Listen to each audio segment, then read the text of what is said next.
नमस्कार, आप देख रहे हैं न्यूज स्टेट का डिजिटल प्लेटफॉर्म। आपके साथ मैं हूं प्रीति भारद्वाज और आज हम बात करेंगे बिहार की राजधानी पटना में हो रहे बीपीएससी अभ्यर्थियों के प्रदर्शन को लेकर।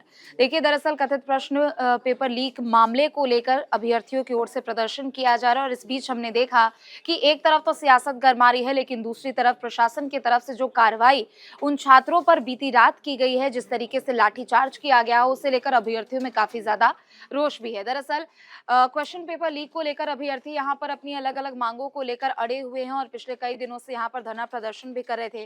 कल रात दरअसल ये होता है कि पहले उनको बातचीत के जरिए वहां से हटाने की कोशिश की जाती है, ऐसा पुलिस का कहना है, लेकिन जब वो नहीं मानते हैं तो उनके ऊपर पानियों की बौछार की जाती है और फिर उसके बाद उन पर लाठीचार्ज तक कर दिया जाता है। इस पूरे मामले को लेकर सियासत भी गर्मा चुकी है, पक्ष और विपक्ष की भी अलग अलग प्रतिक्रियाएं आ रही है। बात अगर कांग्रेस की करें तो प्रियंका गांधी ने निशाना साधते हुए बोला है कि ये जो कार्रवाई है अभ्यर्थियों के खिलाफ, छात्रों के खिलाफ, जो कि हमारे देश के युवा हैं, वो भविष्य हैं, वो अमानवीय कार्रवाई यहाँ पर की गई है और नीतीश सरकार को उन्होंने फेल बताया है। दूसरी तरफ वहीं अगर पूर्व की सरकारों की अगर हम यहाँ पर बात करें, तेजस्वी यादव की भी ओर से इसमें निशाना साधा गया। उन्होंने कहा कि प्रशांत किशोर जो हैं वो इस पूरे आंदोलन को हाईजैक करने की कोशिश कर रहे हैं, क्योंकि इस पूरे जो छात्रों के प्रदर्शन को लेकर हमने देखा कि प्रशांत किशोर भी सामने आए, उनके भी ओर से अलग अलग बातें यहाँ पर कही गई। उन्होंने कहा कि छात्रों से मैंने मुलाकात की थी, उनकी मांगे मैंने सुनी है और वो जायज मांगे हैं और इसे लेकर वो सरकार के सामने है। तीसरी तरफ अगर बात करें तो जो कि सांसद है पप्पू यादव, उन्होंने भी राज्यपाल से मुलाकात की है और उन्होंने कहा है कि राज्यपाल इस पूरे मामले में हस्तक्षेप करे और छात्रों की अलग अलग मांगों को लेकर इसमें ज्ञापन उन्होंने सौंपा है और मुख्यमंत्री नीतीश कुमार से भी यहाँ तक राज्यपाल के साथ बैठक करने को लेकर, बातचीत करने को लेकर उन्होंने मांग की है। तो इस पूरे मामले को लेकर एक तरफ सियासत तो दूसरी तरफ उन अभ्यर्थियों की भी बात यहाँ पर की जाएगी कि आखिर कौन कौन से वो मांग है जिसे लेकर अभ्यर्थी यहाँ पर काफी दिनों से प्रदर्शन करते हुए नजर आ रहे। गौरव हमारे साथ जुड़ रहे, वो भी आपको बताएंगे। गौरव, कल की रात की जो हमने तस्वीरें देखी है बीपीएससी अभ्यर्थियों को लेकर, जिस तरीके से एक तो ठंड का ये मौसम है, उस पर उन्होंने पानी की बौछार कर दी, फिर लाठीचार्ज उन छात्रों पर कर दिया गया और ऐसे में वो छात्र रोते भी लगते हुए नजर आए। उन्होंने कहा है कि हम तो अपनी जायज मांगों को लेकर पहुंच रहे हैं, लेकिन हमारे साथ यहाँ पर अन्याय हो रहा है और प्रियंका गांधी चाहे वो तेजस्वी यादव हो, इसे लेकर हमलावर है। देखिए, सबसे पहले देखना ये हो कि छात्रों का जो प्रदर्शन, जो विरोध प्रदर्शन था वो गर्दनी बाग में चल रहा था। लेकिन जो प्रशांत किशोर आते हैं वहाँ पर और छात्रों को मोटिवेट करते हैं कि आपकी जो मांग है वो वहाँ गर्दनी बाग में बैठने से नहीं होगी, आप चलिए एक छात्र संसद करते हैं, छात्र पंचायत करते हैं। हालांकि छात्र पंचायत और छात्र संसद करने के लिए छात्रों के पास या फिर यूँ कहें प्रशांत किशोर के पास कोई प्रशासन से अनुमति नहीं मिली थी, लेकिन तब भी ये लोग 6-7 घंटे तक छात्र संसद करते हैं वहाँ पे।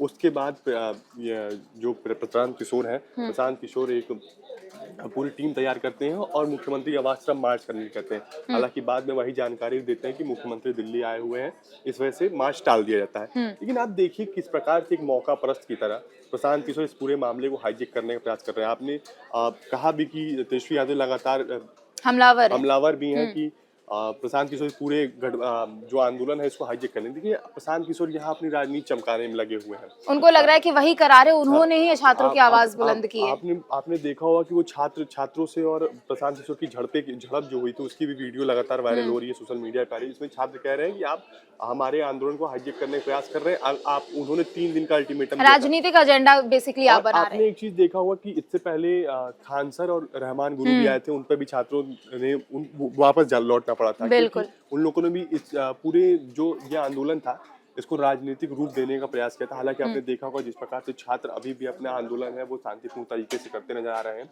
और सबसे बड़ी चीज ये है कि जो छात्र हैं उनकी जो अड़े हुए हैं वो अपने मांगों से डटे हुए हैं, लगातार वो संघर्ष कर रहे हैं। आप देखो किस प्रकार से कल पूरे तरीके से जो उनके ऊपर इस ठंडी के समय पानी की बौछार की गई, लाठीचार्ज किया गया। ये दूसरी मर्तबा है जब छात्रों पे इस प्रकार का अमानवीय व्यवहार कह सकते हैं हम, क्योंकि छात्र अपनी जायज मांग को लेकर रहे हैं। क्योंकि परीक्षा जिस प्रकार से पेपर लीक का मामला सामने आया था, लगातार 3.5 लाख से ज्यादा छात्र जो थे वो सीसी का फॉर्म भरे थे, तो कहीं ना कहीं परीक्षा के जो एक वो होती है, परीक्षा की एक छात्रों का मनोबल टूटता है परीक्षा के जब पेपर लीक होती है तो कहीं न कहीं जो छात्रों का मनोबल टूटा है उसको मनोबल को एप्रिशिएट करने के लिए मुख्यमंत्री को स्वयं आना चाहिए, ना कि राजनीति करना चाहिए।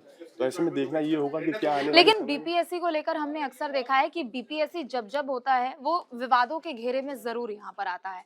और अक्सर हमने देखा है कि छात्र यहाँ पर अपनी-अपनी माँगों को लेकर यहाँ पर जुटते हैं, प्रदर्शन करते हैं और फिर वो बाद में कहते हैं कि निष्कर्ष तो कुछ निकला नहीं है, सरकार की ओर से आश्वासन दे दिया गया है। बहुत-बहुत शुक्रिया गौरव आपका, तमाम महत्वपूर्ण बातें आपने यहाँ पर बताई हैं। तो देखिए बीपीएससी अभ्यर्थियों का जो प्रदर्शन है वो लगातार जारी है और ऐसे में सरकार की ओर से हालांकि बातचीत को लेकर एक पहल तो की गई है, लेकिन सबसे बड़ा आरोप दरअसल इस पर यही लग रहा है कि राजनीति चमकाने का काम कर रहे हैं प्रशांत किशोर। हमारे साथ अरुण भी जुड़ेंगे, वो भी आपको बताएंगे कि जिस तरीके से प्रदर्शन यहाँ पर हो रहा है उसके क्या मतलब मायने निकाले जा सकते हैं।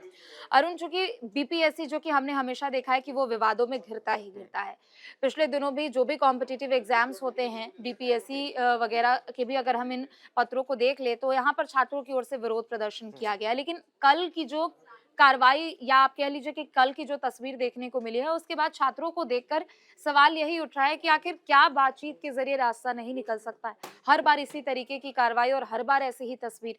देखिए जो कल की कार्रवाई थी बिल्कुल हमने सबने सोशल मीडिया पर वो तस्वीरें देखी किस तरह से लाठीचार्ज हुआ। हालांकि जो अधिकारी हैं उनके बयान कुछ और थे, छात्रों ने अपना दर्द जो है वो कैमरे पर बयां किया। तो बिल्कुल इस तरह की रोते बिलखते हुए बिल्कुल छात्र नजर आए हैं। देखिए अगर इस तरह की कार्रवाई की जाती है तो कहीं ना कहीं प्रशासन की ओर से एक गलत संदेश मुझे लगता है कि जाता है।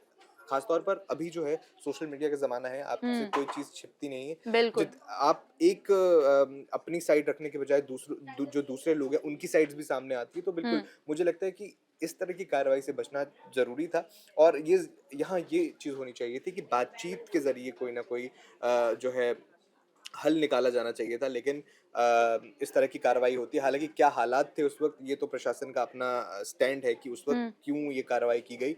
जो छात्र हैं वो कुछ और कह रहे हैं।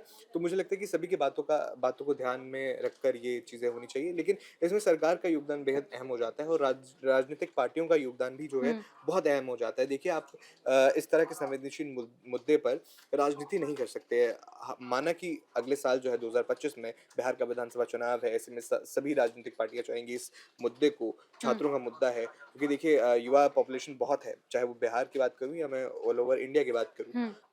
तो हर जो राजनीतिक पार्टी चाहती है कि वो इस मुद्दे को या छात्रों के मुद्दे को कहीं ना कहीं भुना ले। हमने देखा था कहीं ना कहीं जो तेजस्वी यादव है वो लगातार जब सरकार में थे तो नौकरी देने की बात करते थे और जब सरकार से हटे हाँ और फिर वो कहते थे कि देखिए हम ही थे जो नौकरी देते थे, नीतीश चाचा तो नौकरी देते नहीं है। तो देखिए मुझे लगता है कि इस तरह की राजनीतिक बयानबाजियों से बचकर छात्रों के लिए जो सबसे ज्यादा इम्पोर्टेंट और छात्र ये कह भी रहे हैं कि चलिए ठीक है, अगर लोग आ रहे हैं तो आप न्यूट्रल रह के बात कीजिए, आप अपनी राजनीति यहाँ पर मत चमकाइए। और उनका कहना भी है, छात्र ये भी कह रहे हैं कि दरअसल प्रशांत किशोर मौके पर पहुंचे थे, लेकिन जब लाठीचार्ज की नौबत आई और जब पानी की बौछार की नौबत आई तो वो तुरंत वहां से 9-11 हो गए। कॉन्फ्रेंस करते हैं और सरकार से लगातार अपनी मांगे रखते हैं। तो देखिए अलग अलग बयान है सभी के और इसमें सबसे इम्पोर्टेंट ये हो जाता है कि छात्रों का भविष्य जो है वो खतरे में ना आए क्योंकि वो कैसे सवरे। बिल्कुल क्योंकि एक अगर छात्र इस तरह के कॉम्पिटिटिव एग्जाम की तैयारी करता है तो बिल्कुल उसमें बहुत समय जाता है, बहुत मेहनत जाती है, बहुत उम्मीदें होती हैं।